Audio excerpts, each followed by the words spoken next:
Materi kita yang akan dibahas ialah mengenai atau bab rukhsah dalam beribadah kepada Allah Subhanahu wa taala.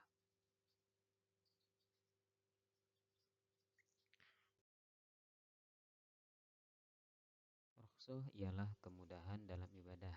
Artinya atau penjelasannya yang lebih luas, rukhsah adalah keringanan dalam menjalankan ibadah yang diberikan Allah Subhanahu wa taala untuk memudahkan umatnya. Contohnya seperti sholat yang dikerjakan hanya dalam 2 rakaat, yang awalnya 4 menjadi 2. Terus ibu menyusui contohnya. Jadi ibu menyusui itu tidak usah berpuasa ketika masuk bulan Ramadan, atau ibu yang sedang hamil itu tidak apa-apa karena itu sudah masuk dalam bagian dari atau contoh-contoh dari rukhsah.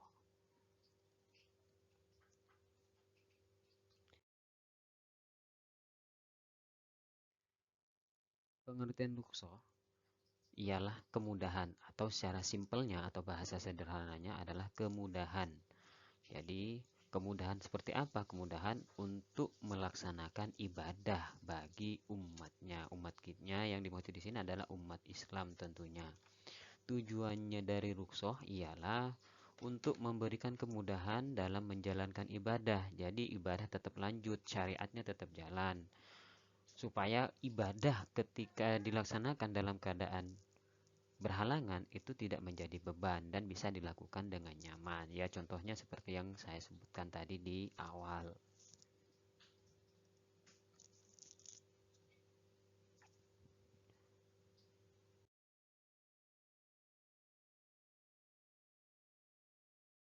Adapun dalil-dalil rukhsah dalam Al-Quran itu sangat banyak sekali, namun yang saya tampilkan pada pertemuan kali ini hanya satu dalam Quran Surat Al-Baqarah ayat 286. Di sini saya lingkari dengan warna merah. Di sini dijelaskan bahwasanya Bismillahirrahmanirrahim. La yukallifullahu nafsan illa wus'aha, laha ma kasabat wa 'alaiha maktasabat. Rabbana la tu'akhidna in nasina aw akhtana. Rabbana wa la tahmil 'alaina isran kama hamaltahu 'alal ladzina min qablina. Rabbana wa la tuhammilna ma la taqata lana bi wa'fu anna waghfir lana warhamna anta maulana fansurna 'alal qaumil kafirin. Artinya, Allah tidak membebani seseorang melainkan sesuai dengan kesanggupannya. Jadi ini yang saya garis bawahi adalah titik poinnya. Jadi Allah tidak akan memberikan beban kepada suatu kaum, kepada suatu umat, melainkan sesuai dengan kesanggupannya. Misalkan kita sakit ini, terus kita wajib tetap melaksanakan sholat. Apakah kita harus tetap melaksanakan sholat dalam keadaan berdiri? Kan tentu tidak. Nah, yang dimaksud di sini sesuai dengan kemampuannya atau kesanggupannya ialah sholat boleh dilaksanakan dalam posisi berdiri seperti itu.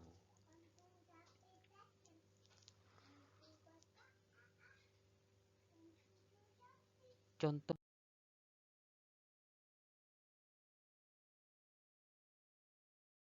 rukhsah dalam ibadah itu sebenarnya banyak sekali. Adalah dalam ibadah puasa, dalam ibadah haji, ataupun dalam ibadah sholat. Bahkan dalam ibadah zakat pun juga ada rukhsah. Nah, pada pertemuan kali ini kita awali rukhsah dalam ibadah sholat. Jadi rukhsah atau keringanan dalam ibadah sholat. Contohnya adalah sholat jamak. Sholat jamak nih. Jamak itu artinya digabung. Gitu. Jadi digabung. Jadi maksudnya adalah dua sholat, dua waktu itu digabung menjadi atau dikerjakan dalam satu waktu. Misalkan nih, sholat duhur dengan sholat asar. Jadi sholat duhurnya digabung dengan sholat asar, atau sebaliknya sholat asar digabung ke sholat duhur dikerjakan di waktu duhur. Jadi dikerjakan pada satu waktu. Terus selanjutnya sholat kosor. Sholat kosor itu artinya sholat yang diringkas. Jadi sholatnya itu diringkas. Sholat yang jumlah rakaatnya itu 4 diringkas menjadi 2 gitu. Hanya sholat yang jumlah rakaatnya itu 4. Kalau misalkan sholat maghrib, sholat subuh itu tidak bisa dikosor, hanya bisanya dijamak. Tapi kalau untuk sholat subuh sendiri tidak bisa diapa-apakan, jadi waktunya tetap harus dikerjakan pada saat subuh gitu. Jadi sholat jamak dan sholat qashar ini adalah contoh rukhsah dalam sholat, tapi ketika seseorang itu sedang dalam perjalanan, biasanya kebanyakan dilaksanakan pada saat itu. Jadi rukhsah sholat, apa namanya, contoh rukhsah dalam sholat, ada sholat jamak dan sholat qashar.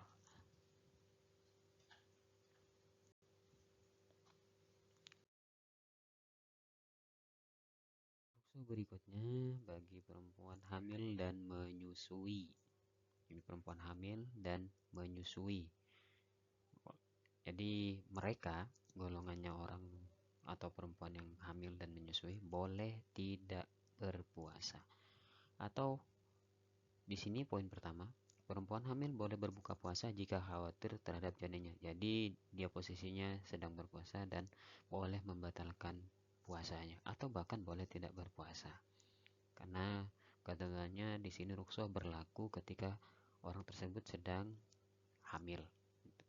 Yang kedua, perempuan menyusui boleh berbuka puasa jika khawatir terhadap bayinya. Jadi jelas di sini menyusui, dia itu memiliki seorang atau ya memiliki seorang bayi kecil. Yang ketiga, perempuan hamil dan menyusui diperbolehkan untuk tidak mengerjakan sholat, tapi wajib diqodok. Meskipun tidak mengerjakan sholat, boleh diperbolehkan tidak mengerjakan sholat, boleh, harus tetap diqodok. Berikutnya rukhsah untuk orang sakit. Orang sakit boleh meninggalkan sholat jika khawatir membahayakan kesehatannya.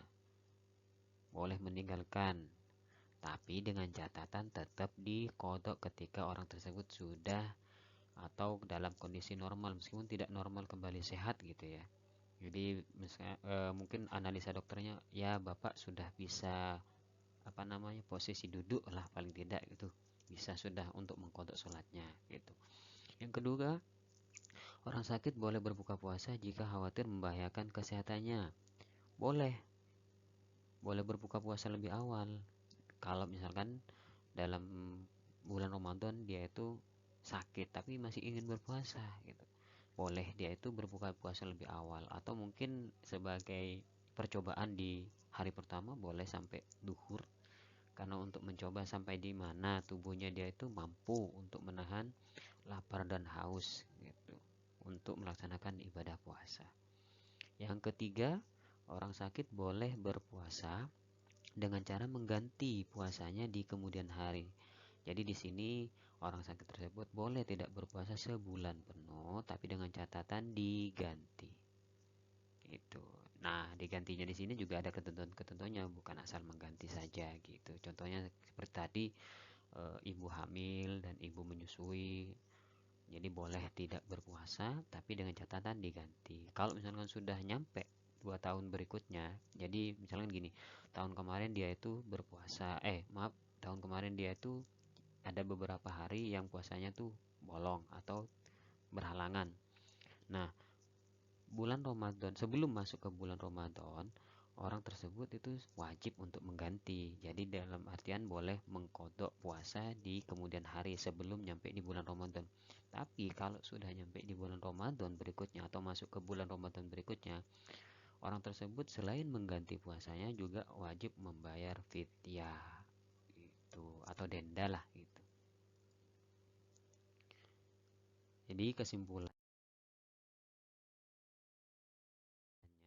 yang bisa kita ambil untuk pertemuan kali ini yaitu rukhsah merupakan rahmat Allah Subhanahu wa taala. Jadi merupakan bentuk kasih sayang Allah yang diberikan kepada umatnya untuk memudahkan umatnya dalam menjalankan ibadah. Memahami rukhsah dengan baik dapat membuat kita lebih tenang. Nah, di sini maksudnya lebih, kita itu lebih tenang. Jadi tidak terlalu risau, tidak terlalu berat bebannya, tidak sampai stres lah gitu.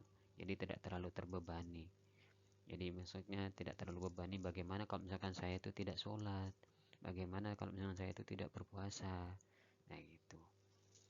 Selalu ingat tujuan utama beribadah adalah untuk selalu mendekatkan diri kepada Allah Subhanahu wa taala, bukan untuk mencari kesulitan. Jadi dalam Islam kegiatan ibadah itu sebenarnya bisa dipersimpel atau diperingkas atau dipermudah dalam kondisi tertentu tapi ya. Oke, sekian penjelasan dari saya. Mudah-mudahan apa yang saya sampaikan bisa dipahami dengan jelas dan membawa kepahaman dan pemahaman bagi kita semua. Sampai ketemu di video berikutnya.